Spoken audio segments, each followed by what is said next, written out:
Hello दोस्तों, मैं संदीप गोयल आप सभी का लॉयल क्लासेस के नर्सिंग यूट्यूब चैनल पे स्वागत करता हूं और उम्मीद करता हूं कि आप सब बहुत अच्छे होंगे और अपने एग्जाम की बढ़िया तैयारी भी कर रहे होंगे। तो जैसा कि आप सबको पता है कि DSSP ने जो है हेल्थ डिपार्टमेंट के रिगार्डिंग वैकेंसीज अनाउंस की हैं। इसमें आपके नर्स की वैकेंसीज भी हैं, फार्मासिस्ट हैं, एलए हैं, एलटी की वैकेंसीज भी हैं और जीएस जो है वो 20 क्वेश्चन यहाँ से आप सबके जीएस से पूछे जाने हैं। अगर हम लोग बात करें 20 क्वेश्चन जीएस से आने हैं और ऑनलाइन आप सबका पेपर होने वाला है। सीबीटी कंप्यूटर बेस्ड टेस्ट होगा। कंप्यूटर बेस्ड टेस्ट तो जीएस के 20 क्वेश्चन हैं और इन्हीं 20 क्वेश्चनों के साथ कुछ प्रीवियस एग्जाम से क्वेश्चनों को इकट्ठा किया और उन्हीं को आज हम लोग अपने इस क्लास में डिस्कस करने वाले हैं। तो चलेगा, क्लास को शुरू कर लेते हैं। यहाँ से Jagoi is a major style of which of the following forms of Indian classical dance. Jagoi भारतीय शास्त्रीय नृत्य के निम्नलिखित में से किस रूप की एक प्रमुख शैली है? भारतीय शास्त्रीय नृत्य में से एसएससी जीडी 2022 शिफ्ट फर्स्ट जो कि 10 जनवरी 2023 को हुआ था, इसमें क्वेश्चन पूछा गया। पहला ऑप्शन है सतरिया, कथक, फिर है मणिपुरी और उसके बाद है ओडिसी। तो पहला तो आप सबको यही पता हो कि सतरिया नृत्य जो है ये किस राज्य से संबंधित है, तो आप सबका आंसर आएगा कि सतरिया नृत्य जो है क्लासिकल डांस है, असम राज्य से है। कथक उत्तर भारत का है, उत्तर प्रदेश राज्य से संबंधित है। जबकि मणिपुरी जो इसके नाम से ही पता चलता है ये मणिपुर राज्य से संबंधित है। किस राज्य से है? मणिपुर से। ओडिसी जो कि इसके नाम से ही पता चलता है ये भारतीय राज्य उड़ीसा का एक क्लासिकल डांस हो गया है। सबसे इंपॉर्टेंट तो यही रहा। दूसरा, जागोई जो है ये मैतेई समुदाय के द्वारा किया जाने वाला एक नृत्य का रूप है। अगर आप सबसे कभी पूछे समुदाय तो आप सबका आंसर होगा मैतेई समुदाय के द्वारा किया जाने वाला एक नृत्य का रूप है। पेपर में यह भी पूछा जाएगा कि मैतेई जो है ये किस राज्य में प्रमुखता से है, तो आंसर होगा मणिपुर राज्य में। तो ये किस शास्त्रीय नृत्य का रूप हो गया है? मणिपुरी का। जागोई मणिपुरी नृत्य से आप सब ध्यान रखेंगे। मणिपुरी क्लासिकल डांस के लिए सबसे इंपॉर्टेंट नाम अगर आप सबसे पूछा जाएगा तो कालिदास सम्मान से सम्मानित हैं गुरु बिपिन सिंह। मैंने आप सबको एक ट्रिक भी बता रखी है कि ज्यादातर जिनके नाम के साथ गुरु आएगा वो मणिपुरी क्लासिकल डांस से संबंधित होंगे। मणिपुरी क्लासिकल डांस के कुछ फॉर्म है, जैसे यहाँ से जागोई आप सबसे पूछा गया है, वैसे ही कुछ और आप सब याद कर लीजिएगा। मणिपुरी क्लासिकल डांस जो है ये भगवान श्री कृष्ण और राधा के प्रेम पर आधारित है, यानी राधा और कृष्ण के प्रेम पर आधारित नृत्य का एक रूप हो गया है। राधा कृष्ण के प्रेम पर आधारित है। तो यहाँ सबसे पहला ही जो एक रूप है इसी मणिपुरी में वो आप सब रास ध्यान रखेंगे। ध्यान रखिएगा केवल रास से। जबकि रासलीला अगर आप सबसे पूछा जाएगा तो आप सबका आंसर होगा उत्तर प्रदेश। रासलीला किस राज्य से है, तो उत्तर प्रदेश आंसर कीजिएगा। उसके बाद एक सबसे इंपॉर्टेंट है संकीर्तन। संकीर्तन जो कि यूनेस्को में शामिल किया जा चुका है। संकीर्तन जो नृत्य का एक रूप है और ये किसमें शामिल है? यूनेस्को में। और यूनेस्को की जो मानवता की अमूर्त सूची हो गई है, अमूर्त विरासत सूची में से शामिल किया गया है, ये इनटेंजिबल हेरिटेज लिस्ट में शामिल हो गया है। उसके बाद है एक थांगटा।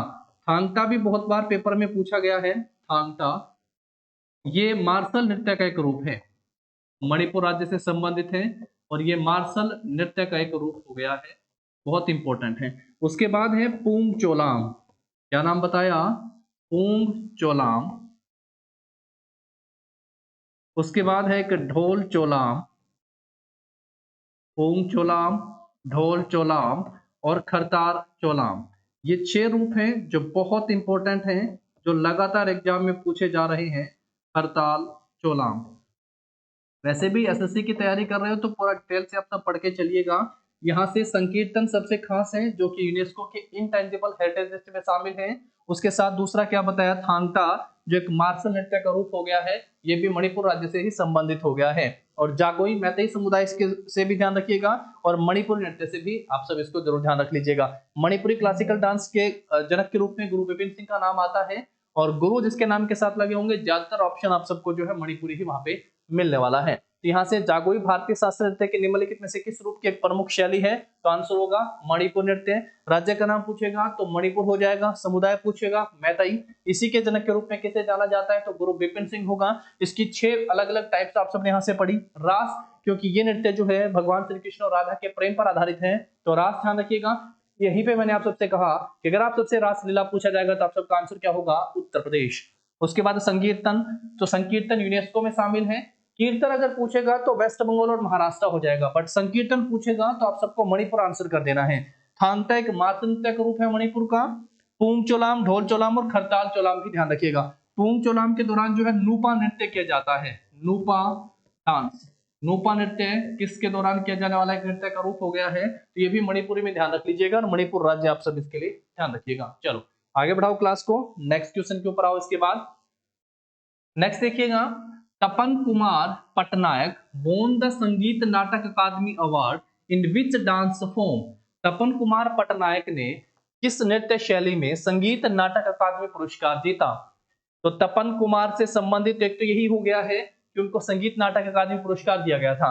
यहां से आप उनको संगीत नाटक अकादमी पुरस्कार प्राप्त करते हुए देख सकते हैं इमेज के अंदर। एम वेंकैया नायडू जो उनको ये पुरस्कार दे रहे हैं। अब उनसे पूछा है कि वो किस नृत्य शैली से संबंधित है, कुचिपुड़ी, छऊ, सतरिया, ओडिसी। सतरिया भी पीछे पड़ के आए थे, ये असम से है, ओडिसी उड़ीसा से है, कुचिपुड़ी जो है ये आंध्र प्रदेश से है। किस राज्य का क्लासिकल डांस है, आंध्र प्रदेश का। और ये भगवान श्री कृष्ण किस हिंदू देवी देवता से संबंधित अगर आपसे पूछेगा तो भगवान श्री कृष्ण आप सबका आंसर होगा। छऊ जो है ये बहुत इंपॉर्टेंट है, इस क्वेश्चन का सही आंसर भी छऊ हो जाएगा। छऊ यूनेस्को की इंटेंजिबल हेरिटेज लिस्ट में शामिल है, छऊ भी यूनेस्को की इंटेंजिबल हेरिटेज लिस्ट में शामिल है। संकीर्तन भी उसके अंदर है, कालबेलिया भी है, और उसके साथ साथ काफी योगा भी हो गया है, रामलीला भी हो गया है, कुंभ का मेला भी हो गया है, जो मानवता की अमूर्त विरासत सूची में यूनेस्को में शामिल किए जा चुके हैं। छऊ की 3 अलग अलग शैलियां हैं, ये 3 अलग अलग राज्यों में जो है किया जाने वाला नृत्य का एक रूप है। इसमें एक आप वेस्ट बंगाल ध्यान रखोगे, वेस्ट बंगाल, उसके साथ साथ एक आप झारखंड ध्यान रखोगे, यहां से झारखंड हो जाएगा, और थर्ड वन जो है यहां से उड़ीसा ध्यान रखोगे। कि 3 इन राज्यों में 3 अलग अलग शैलियों के साथ किया जाने वाला नृत्य है, और तीनों यूनेस्को में शामिल हैं। वेस्ट बंगाल में है पुरुलिया छऊ, क्या नाम बताया, पुरुलिया छऊ किस राज्य से संबंधित है, तो ये वेस्ट बंगाल से है। झारखंड में ध्यान रखोगे सरायकेला, क्या नाम बताया, सरायकेला, ये झारखंड का हो गया सरायकेला छऊ, ये भी ध्यान रखना है। जबकि उड़ीसा में ध्यान रखोगे आप मयूरभंज छऊ, क्या नाम है, मयूरभंज छऊ। तो ये तीनों शैलियां जो हैं ये यूनेस्को में शामिल हैं। और तपन कुमार पटनायक जो है वो किस नृत्य शैली से संबंधित हो गए हैं, ये छऊ नृत्य शैली से संबंधित हो गए हैं। ऑप्शन के आंसर कर दीजिएगा, यहाँ से बी जो होगा वो इस क्वेश्चन का सही आंसर हो जाएगा। चलो आगे बढ़ते हैं फिर, नेक्स्ट देखिएगा। इन badminton each game consist of how many points.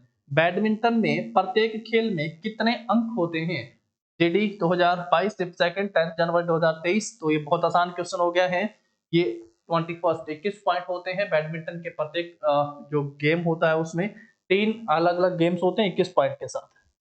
अब यहाँ पे एक पॉइंट आप सबको इससे देखना है कि स्पोर्ट्स टर्मिनोलॉजी से क्वेश्चन एसएससी पूछ रहा है लगातार एग्जाम में, और स्पोर्ट्स के अभी एशियन गेम्स से आप याद कर लीजिएगा, ओलंपिक भी याद कर लीजिएगा, जहां से एग्जाम में क्वेश्चन 100% अभी बनने वाला है। चलो नेक्स्ट पे आ जाओ। Who was the first Indian to conquer the English Channel from Dover to Calais in 1958 and also the only man to swim the oceans of the 5 continents in one calendar year in 1966?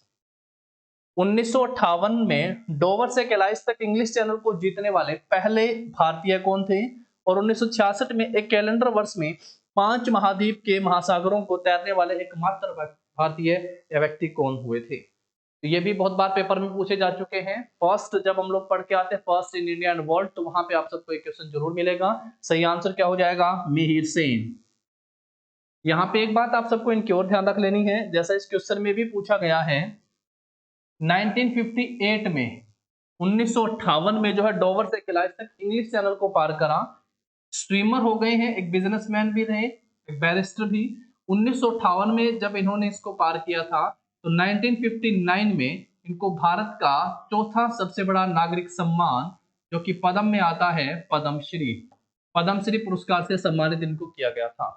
उसके बाद लिखा है 1966 में calendar वर्ष में 5 महाद्वीपों में के महासागरों को तैर कर पार करने वाला एकमात्र व्यक्ति। 1966 में जब इन्होंने ऐसा करा तो 1967 में जो है इनको पद्म भूषण पुरस्कार, जो तीसरा भारत का सबसे बड़ा नागरिक सम्मान है, तो पद्म भूषण पुरस्कार से इनको सम्मानित किया गया। इनके दोनों पुरस्कार ध्यान रख लेना है आप सबको, बहुत इंपॉर्टेंट है, मिहिर सेन। चलो आगे बढ़ाते हैं क्लास को, नेक्स्ट पे आ जाओ। इसके बाद ₹2000 banknote of Mahatma Gandhi series has dash motif on its back। Mahatma Gandhi नई श्रृंखला के जो नोट आए हैं बैंक नोट के पीछे किसकी आकृति है? तो 2000 का जो नोट है उसके पीछे किसकी आकृति है? ये बहुत आसान क्वेश्चन था। महात्मा गांधी सीरीज के जो नोट है ये कब आए थे? तो 1996 में, 1996 में इनको जारी किया गया था। महात्मा गांधी सीरीज के नोट सभी महात्मा गांधी सीरीज के हो गए थे 1996 में।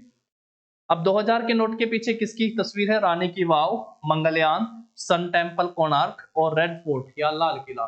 एक बार इमेज को देख लीजिएगा और आप सब जो है इसका आंसर आप सबको करना है भाई। 200 रुपए का नोट है, 50 रुपए का है, 2000 का है और 100 रुपए का नोट है। तो 100 रुपीज का जो नोट है इसके पीछे तो जो है रानी की वाव, रानी की वाव हो गई है गुजरात, रानी की वाव। 200 का जो नोट हो गया है आपका यहाँ से 200 रुपए का नोट है, ये 50 रुपए का नोट हो गया भाई, और ये 2000 रुपए का नोट है। ठीक है, तो आप सबको इसके बारे में जानकारी हो और आंसर आप सबको मिल गया है। 2000 के नोट के पीछे किसकी तस्वीर है? तो मंगलयान की तस्वीर हो गई है। 2000 का नोट ये है और मंगलयान की तस्वीर यहाँ पे है। फटाफट से कमेंट कीजिएगा 200, 50, 20 रुपए का नया नोट, 10 रुपए के नए नोट के साथ किसकी फोटो है? देखते हैं कौन कौन यहाँ पे कमेंट करता है। फटाफट से कीजिएगा। चलो आगे बढ़ाओ क्लास को। नेक्स्ट देखो, Who commissions India's first indigenous aircraft carrier INS Vikrant in Kochi in September 2022? सितंबर 2022 में कोची में भारत के पहले स्वदेशी, और सबसे बड़ा है ये, स्वदेशी विमान वाहक पोत INS विक्रांत का जलावतरण किसने किया था? किसने जलावतरण किया था? इंडिजीनियस एयरक्राफ्ट कैरियर है, सबसे बड़ा भारत का, नाम विक्रांत, ध्यान रखना है, INS विक्रांत।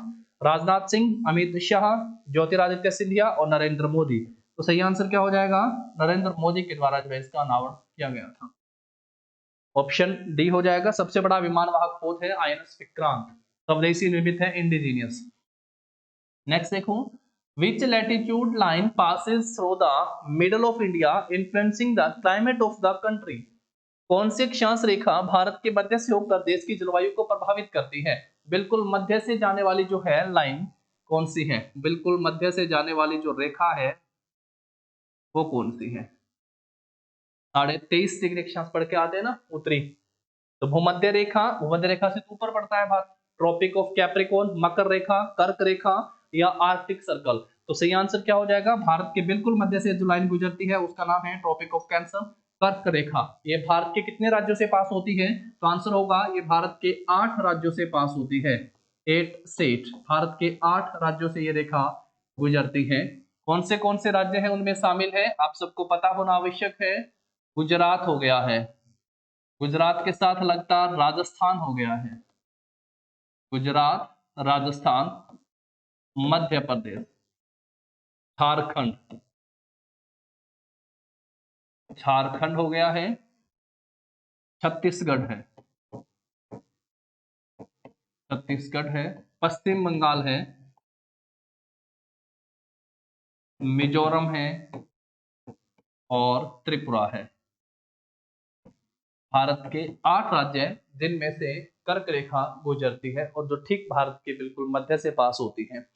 चलो नेक्स्ट पे आ जाओ। इसके बाद फिर during the reign of which of the following Mauryan kings the Kalinga war was fought? निम्नलिखित में से किस मौर्य राजा के शासनकाल के दौरान कलिंग युद्ध लड़ा गया था?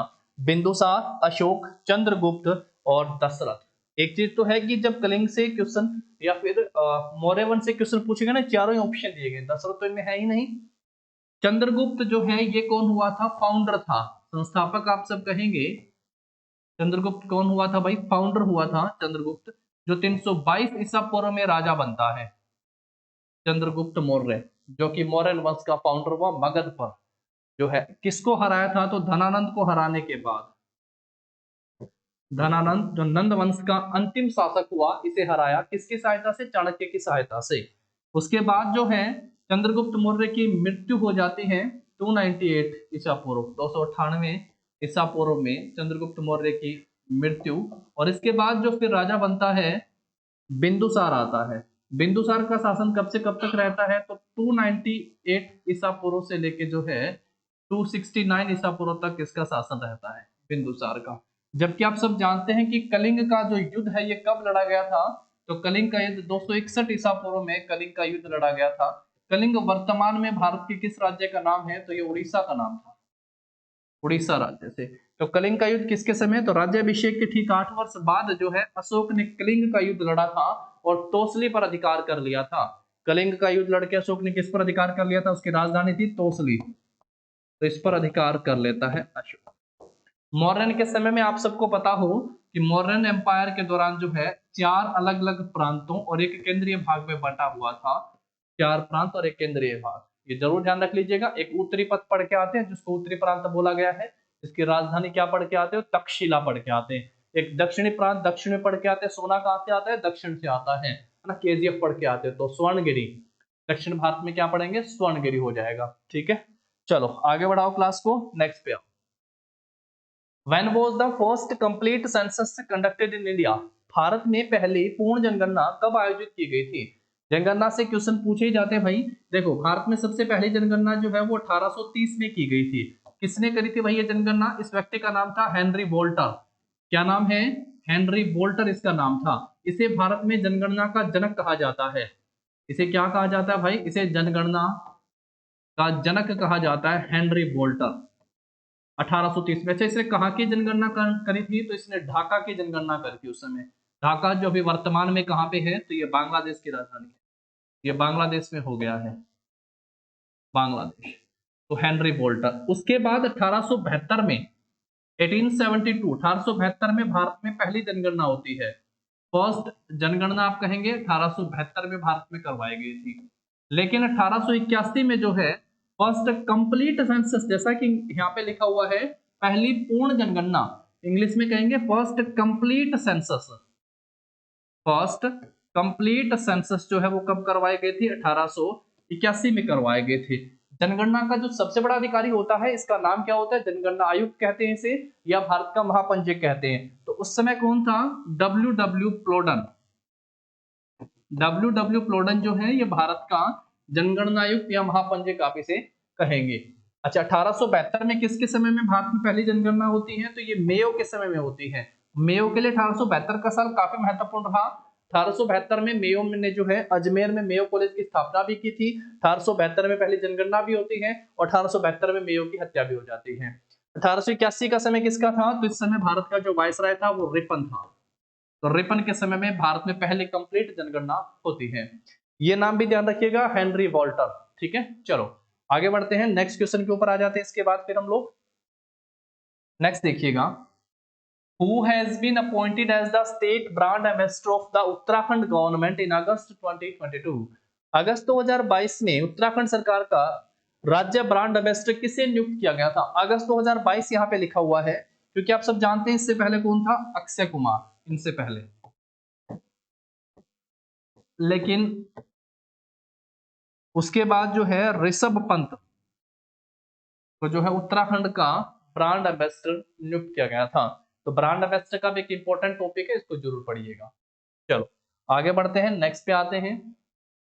The president of India is elected by dash? Bharat के राष्ट्रपति का चुनाव डैश के द्वारा किया जाता है। किनके द्वारा भारत के राष्ट्रपति का चुनाव किया जाता है? अगर आप सबसे पूछे कि प्रेसिडेंट से संबंधित आर्टिकल, अनुच्छेद, तो भारत के राष्ट्रपति से संबंधित अनुच्छेद कौन सा हो गया है? 52।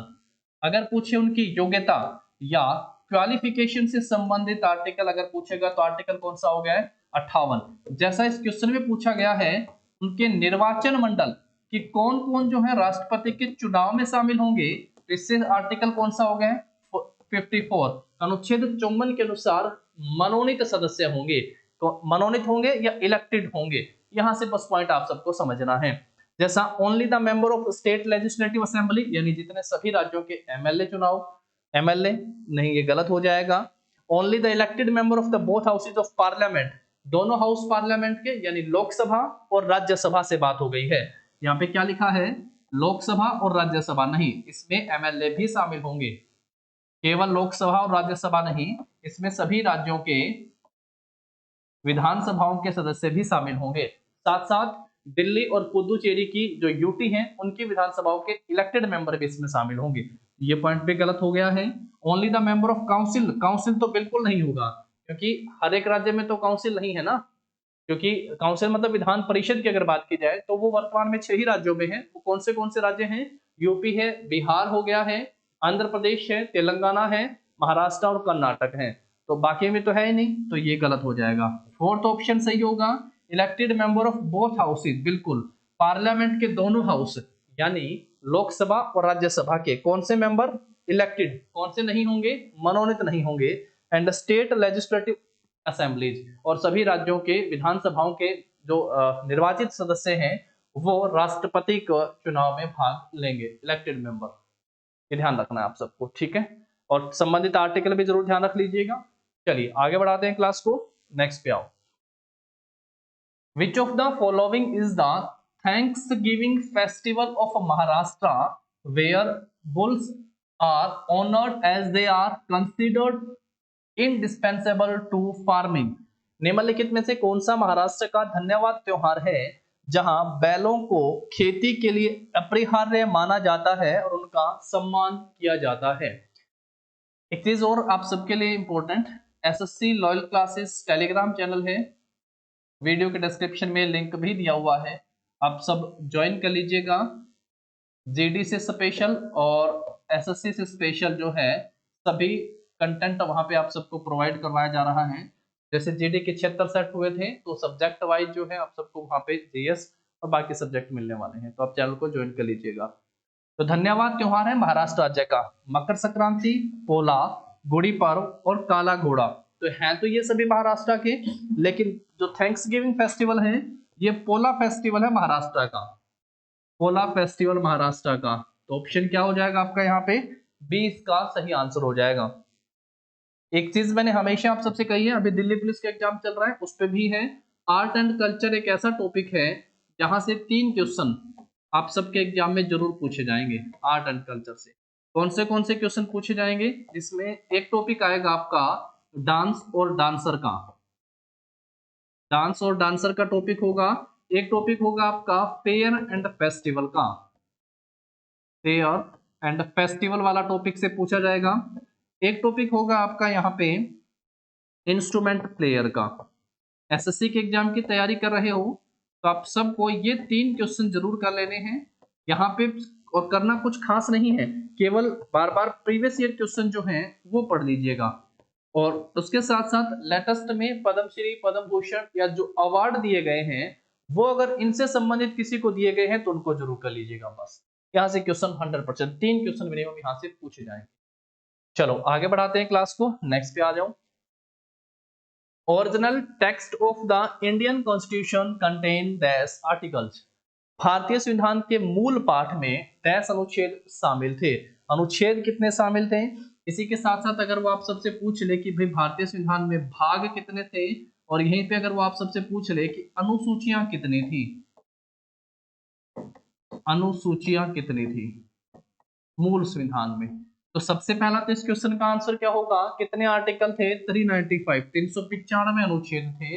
भाग कितने थे? 22, और अनुसूचियां कितनी थी? 8। इसका मतलब 4 अनुसूचियां जो हैं ये बाद में ऐड की गई हैं, 9वीं, 10वीं, 11वीं और 12वीं, ये अनुसूचियां भारतीय संविधान में बाद में ऐड की गई हैं।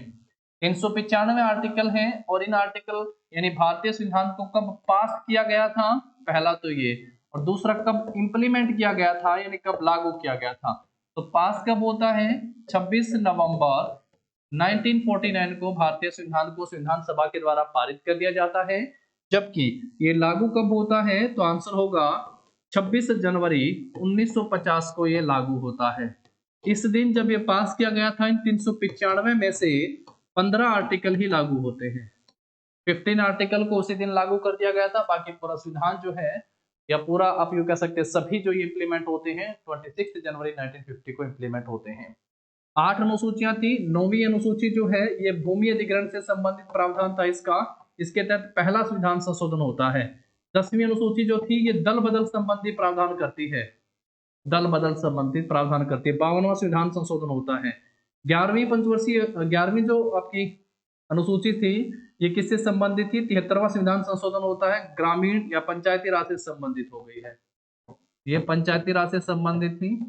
और 74वां संविधान संशोधन के तहत 12वीं अनुसूची जोड़ी गई थी, जो नगरीय शासन से संबंधित थी, शहरों में पंचायती राज कर लीजिएगा, इससे संबंधित थी। अगर आप चाहें तो इनके जोड़ा गया था, तो मतलब अलग से संविधान में कुछ संशोधन हुआ। इसके तहत पहला संशोधन होता है भारतीय संविधान में, फर्स्ट संशोधन जो है वो इसके तहत हुआ। दल बदल के तहत कौन सा संशोधन हुआ, तो इसमें 52वां संविधान संशोधन होता है। पंचायती राज के लिए 73वां हुआ, और 74वें संविधान संशोधन के तहत जो है 12वीं अनुसूची को भारतीय संविधान में जोड़ा गया था। 12वीं अनुसूची, ये चारों अलग से बाद में ऐड की गई है, ये जरूर ध्यान रखिएगा। इंपॉर्टेंट जो है कॉन्स्टिट्यूशनल अमेंडमेंट आते हैं जहां से एग्जाम में क्वेश्चन पूछे जाते हैं। चलो नेक्स्ट पे आ जाओ। इसके बाद फिर Which of the following was one of the main objective of the 7th 5-year plan? निम्नलिखित में से कौन सी 7वीं पंचवर्षीय योजना का एक मुख्य उद्देश्य था? 7th 5-year प्लान का मुख्य उद्देश्य पूछा है एसएससी जीडी 2022 से 1 जनवरी 2023 को एक क्वेश्चन आया। इंक्रीज इन इंफ्रास्ट्रक्चर, बुनियादी ढांचे में वृद्धि करना। उसके बाद होगा increase in production of food grains, खाद्यान्न के उत्पादन में वृद्धि करना। और उसके बाद है एलिमिनेशन ऑफ पॉवर्टी, गरीबी उन्मूलन, और improve the standard of living, जीवन स्तर में सुधार करने से संबंधित। देखो सही आंसर क्या हो जाएगा, 7th 5-year प्लान। पहला तो अगर आप सबसे पूछा जाए कि पहली पंचवर्षीय योजना कब आती है, तो फर्स्ट 5-year प्लान जो है ये 1 अप्रैल 1951 को आता है। 1951 में पहली पंचवर्षीय योजना आई थी जो हेराल्ड डोमर मॉडल पर आधारित थी। इसमें कृषि को उच्च प्राथमिकता दी गई थी, उद्योगों को दरकिनार किया गया था। 7वीं पंचवर्षीय योजना जो है उसमें खाद्यान्न उत्पादन को बढ़ावा दिया गया, खाद्यान्न उत्पादन को बढ़ावा दिया गया, ये भी ध्यान रखना है। और इसमें भोजन और काम का नारा भी जो है वो भी दिया गया था। 7वीं पंचवर्षीय योजना ये बिल्कुल इंपॉर्टेंट है, खाद्यान्न उत्पादन के लिए ध्यान रखेंगे। दूसरी पंचवर्षीय योजना आप सबको पता भी है, दूसरी पंचवर्षीय योजना जो है एपीसी महालनोबिस मॉडल पर आधारित थी। पंचवर्षीय योजना को लागू करने के लिए जो था प्लानिंग कमीशन था भारत में, प्लानिंग कमीशन, योजना आयोग। योजना आयोग की स्थापना अगर आप सबसे पूछे कब होती है, तो 15 मार्च 1950 को योजना आयोग की स्थापना हुई। इसे फिर समाप्त कर दिया गया था। इसे समाप्त कब कर दिया गया था, ये अगर आप सबसे पूछा जाएगा तो आंसर होगा 15 अगस्त 2014 को प्रधानमंत्री ने लाल किले से अनाउंसमेंट के साथ ही जो है इसे समाप्त कर दिया 2014 को। और फिर इसके स्थान पर क्या आया था, नीति आयोग आया। इसके स्थान पर जो है नीति आयोग की स्थापना की गई थी। नीति आयोग की स्थापना कब होती है, तो 1 जनवरी 2015 को नीति आयोग की स्थापना की गई थी, 1 जनवरी 2015 को। 12वीं पंचवर्षीय योजना जो है वो अंतिम पंचवर्षीय योजना रही। नेक्स्ट देखो, Which article of the Indian Constitution deals with the protection of life and personal liberty? भारतीय संविधान का कौन सा अनुच्छेद जीवन और व्यक्तिगत स्वतंत्रता की सुरक्षा से संबंधित है? एसएससी 2022 शिफ्ट 2 10 जनवरी 2023। मौलिक कर्तव्य और मौलिक अधिकार ये दोनों ऐसे टॉपिक हैं जहां से 100% एग्जाम में क्वेश्चन बनता है और बहुत अच्छे लेवल के क्वेश्चन यहां से देखने को मिलते हैं। तो आर्टिकल 19 हो गया सबसे पहले। आर्टिकल 19, इसमें 6 अलग अलग तरह की स्वतंत्रता का प्रावधान किया गया है, 6 अलग अलग तरह की स्वतंत्रता है इसमें। आर्टिकल 21, आर्टिकल 20, उसके बाद आर्टिकल 20 जो है इसमें दोष सिद्धि के संबंध में संरक्षण दिया गया है। अगर दोष सिद्ध हो जाता है दोष सिद्धि के संबंध में, तो 3 तरह की आजादी इसे दी गई है, क्योंकि दूसरा जो मौलिक अधिकार है वो स्वतंत्रता से संबंधित है। 19 से 22 आर्टिकल उसी में आते हैं, 19, 20, 21 और 22। तो 3 तरह की कौन सी है, एक तो एक अपराध के लिए एक ही बार सजा होगी। दूसरा क्या होगा कि अपराध करते समय जो कानून था वही उसी के तहत सजा दी जाएगी। और तीसरा क्या है, खुद के खिलाफ जो है अब बाध्य नहीं किया जा सकता उसको गवाही देने के लिए। ये 3 तरह की स्वतंत्रता इसमें थी। आर्टिकल 21 जो है वो बिल्कुल इसका सही आंसर हो जाएगा, जीवन और व्यक्तिगत स्वतंत्रता से संबंधित है। आर्टिकल 22 जो है ये क्या कहते हैं, अपराध सिद्ध, ये तो हो गया दोष सिद्धि के संबंध में। ये गिरफ्तारी के संबंध में जो है निरोध और संरक्षण प्रदान करता है, आर्टिकल 22। तो आर्टिकल 21 जो होगा इसका सही आंसर हो जाएगा हमारा। चलो नेक्स्ट पे आओ, इसमें भी आते हैं काफी आगे। 19A, फिर A B C D E F ऐसे चलता है ये आगे, इसको बहुत अच्छे से आप सबको पढ़ना है। इसमें A में हम लोग पढ़ के आते हैं कि बोलने की स्वतंत्रता है, प्रेस और मीडिया इसी में आते हैं। B में बैठक कर सकते हैं, C में संघ बना सकते हैं, D में देश में कहीं पे भी आवागमन कर सकते हैं, E में फिर आ गया कि कहीं पे भी कोई रोजगार से संबंधित हो गया है, एफ हटाया गया, जी में आजीविका चलाने के लिए कोई भी काम जो है वो किया जा सकता है। नेक्स्ट देखो, revenue receipt are dash as they do not lead to a claim on the government. राजस्व प्राप्तियां डैश हैं क्योंकि उनसे सरकार पर कोई दावा नहीं बनता है। पूंजीगत प्राप्तियां रेनफोर्सेबल यानी सुदृढ़ीकरण योग्य, रिडेमेबल प्रतिदेय, और नॉन रिडेमेबल यानी गैर प्रतिदेय। इसको कुछ ऐसे समझ लीजिएगा कि सरकार के दो अलग अलग तरीके से रेसिप्ट होती हैं। एक है रेवेन्यू रेसिप्ट है, एक होती है कैपिटल रेसिप्ट। एक रेवेन्यू रेसिप्ट है और दूसरी जो है वो कैपिटल रेसिप्ट है। रेवेन्यू रेसिप्ट जो है ये दो आगे जाके क्लासिफाई होती है, एक टैक्सेबल और एक नॉन टैक्स रेवेन्यू। एक टैक्स रेवेन्यू, एक नॉन टैक्स रेवेन्यू। ये जो रेवेन्यू रेसिप्ट होती है ये रिडेमेबल, नॉन रिडेमेबल होती है, गैर प्रतिदेय, सरकार पर किसी प्रकार के क्लेम या दावा इन पर नहीं करती हैं। कैपिटल जो पूंजीगत होती हैं, पूंजीगत प्राप्तियां कैपिटल रेसिप्ट जो है उसमें लोन वाला आ गया है, तो लोन तो आप कहते हैं ना कि लायबल है, तो ये लायबल है, ये जैसे नॉन रिडीमेबल था ये रिडीमेबल है, रिडीमेबल। प्रतिदेय, सरकार का इनके प्रति जो है वो जवाबदेही है, क्लेम, दावा करती है। तो इस प्रकार कैपिटल रिसिप्ट जब भी नाम देखिएगा, एक बार क्वेश्चन को देखिएगा, कैपिटल रिसिप्ट जब भी नाम देखिएगा आप रिडीमेबल करेंगे, प्रतिदेय कैपिटल रिसिप्ट के साथ, इन पे सरकार का दावा, कैपिटल रिसिप्ट। और जो रेवेन्यू रिसिप्ट है ये नॉन रिडीमेबल है, गैर प्रतिदेय, क्योंकि उनसे सरकार पर कोई दावा नहीं बनता है। तो इसके हिसाब से आपका ऑप्शन जो होगा डी इस क्वेश्चन का सही आंसर हो जाएगा। नेक्स्ट देखो, इसके बाद during emergency which fundamental rights can not be suspended. आपातकाल के दौरान कौन से मौलिक अधिकार निलंबित नहीं किए जाते हैं। जब इमरजेंसी लगती है, जब राष्ट्रपति इमरजेंसी लगाते हैं, तो इमरजेंसी से संबंधित अगर आप सबसे अनुच्छेद पूछा जाए, इमरजेंसी से संबंधित, तो आप सबको पता हो अनुच्छेद 352 राष्ट्रीय आपात हो गया है, अनुच्छेद 356 राष्ट्रपति शासन से संबंधित हो गया है किसी क्षेत्र विशेष में, और 360 जो है ये वित्तीय आपात है जो भारत में एक बार भी नहीं लगा है, फाइनेंशियल इमरजेंसी से संबंधित। 14, 15, 20, 21, 18, 19 और 16, 17। 14 से 18 जो है समता या समानता के अधिकार आते हैं, 14 से 18 समता या समानता के आते हैं। जिसमें 17 जो है आर्टिकल सबसे इंपॉर्टेंट है, आर्टिकल 17 ये असस्पृश्यता का उन्मूलन है, अनटचेबिलिटी, अबॉलिशन ऑफ अनटचेबिलिटी, असस्पृश्यता का उन्मूलन से संबंधित है। अनुच्छेद 16 जो है रोजगार के अवसर में समानता से संबंधित है, अनुच्छेद 16 रोजगार के संबंध में।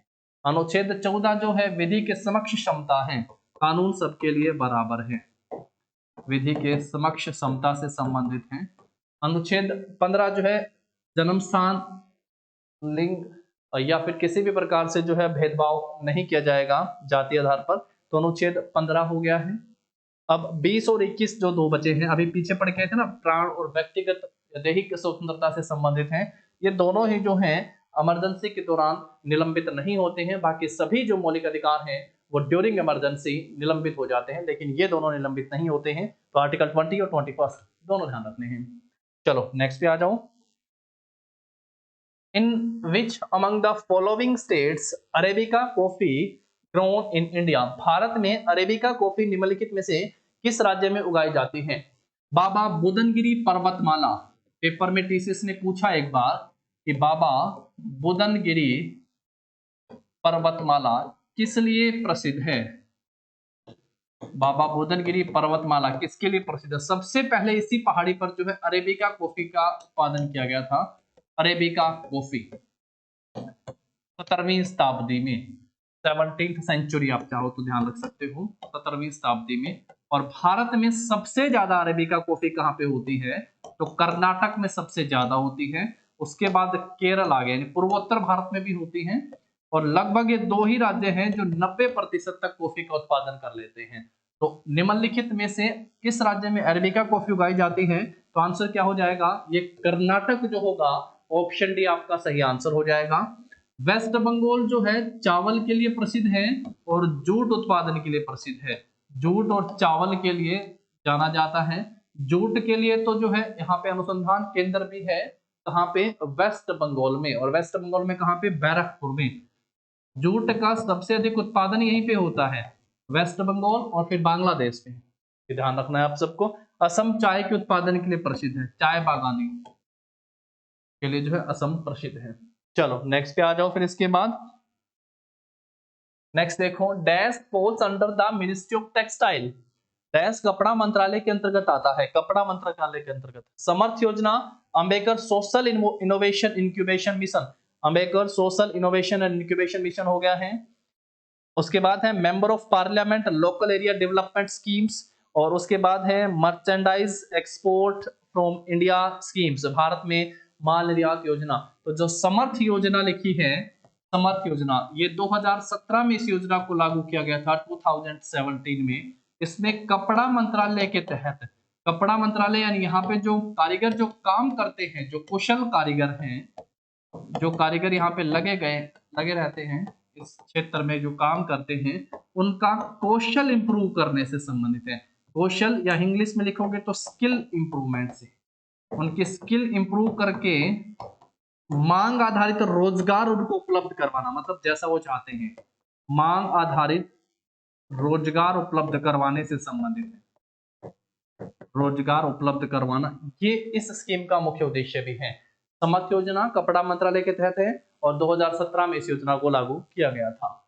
नेक्स्ट देखो फिर इसके बाद, which state won the Vijay Hazare trophy in 2017-18। 2017-18 में किस राज्य ने विजय हजारे ट्रॉफी जीती? 2017-18 का पूछा है, पेपर 2022 का है। विजय हजारे ट्रॉफी सबसे पहली बार कब आती है भाई? 2003, ध्यान रख लेना। विजय हजारे ट्रॉफी की शुरुआत होती है, अब जैसे यहाँ पे लिखा है 2017-18 हो गया है, उसके बाद अगर हम लोग देखें 2017-18 के बाद 2018-19 से, उसके बाद 2019-20 से, उसके बाद 2020-21 है, उसके बाद फिर 2021-22 है, उसके बाद फिर 2022-23 है। ये भी ध्यान रख सकते हो, 2017-18 में किसने जीती थी ट्रॉफी? कर्नाटका ने जीती थी। उसके बाद किसने जीती थी भाई? मुंबई ने ये ट्रॉफी जीती है, मुंबई ने। उसके बाद फिर ये ट्रॉफी किसने जीती थी? कर्नाटक ने, कर्नाटक ने। उसके बाद कोरोना की वजह से फिर ये होता नहीं है, लास्ट इसके बाद जो है मुंबई। 2022-23 की ट्रॉफी जो है वो किसने? फिर सौराष्ट्र ने। किसने जीती थी दोस्तों? सौराष्ट्र। कर्नाटक मुंबई सौराष्ट्र, ध्यान रखना है। सर्वाधिक तमिलनाडु 5 बार इस ट्रॉफी को जीत चुका है। नेक्स्ट देखो इसके बाद फिर, यहाँ से आज के हमारे जो यहाँ थे 20 क्वेश्चन हो गए हैं, 20, ठीक है। पीडीएफ जो है, जैसा मैंने आप सबसे कहा, पीडीएफ आप सबको SSC loyal classes Telegram channel पर अवेलेबल करवा दी जाएगी, SSC loyal classes Telegram channel. अगर लगे कंटेंट हेल्पफुल है तो वीडियो को लाइक और शेयर कर दीजिएगा, चैनल को सब्सक्राइब कर लीजिएगा, अपने दोस्तों के साथ शेयर कर दीजिएगा। पीडीएफ को भी शेयर कर दीजिएगा, टेलीग्राम चैनल पर अवेलेबल भी है। 2023 के टीसीएस के द्वारा पूछे गए सभी क्वेश्चन हिंदी मीडियम में जो है वो आप सबके लिए वहां पे प्रोवाइड करवाया गया, तो आप सब वहां से कंटेंट को ले सकते हैं। तो आज की क्लास यहीं तक रखते हैं, मिलते हैं नेक्स्ट क्लास में। तब तक के लिए पढ़ते रहिएगा, देखते रहिएगा। आप सबको आपके एग्जाम के लिए all the very best. Thank you and have a nice day.